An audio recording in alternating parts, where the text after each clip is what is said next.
Nëse bëjmë ndarje moshore në lidhje dhe me ekzamenimet që duhen bërë, si mund ta ndanim?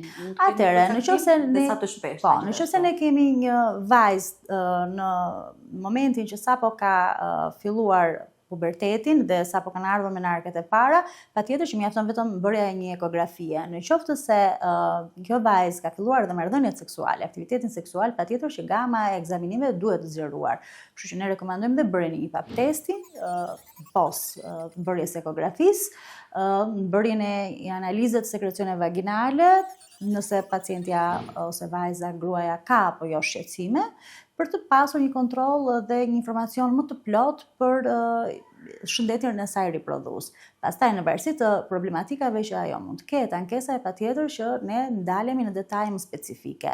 Mënyra se si ne i bëjmë në mënyrë periodike këto kontrolle, fillon që në fillim të pubertetit, por me fillimin e aktivitetit seksual, rekomandohet që kontrollet të bëhen në mënyrë periodike çdo një vit ose çdo 2 vite, pa mundësi për të bërë çdo një vit, ku thash është mirë të bëhet një vlerësim ekografik, një pap test dhe plus minus edhe ekzaminimet e sekrecioneve vaginale.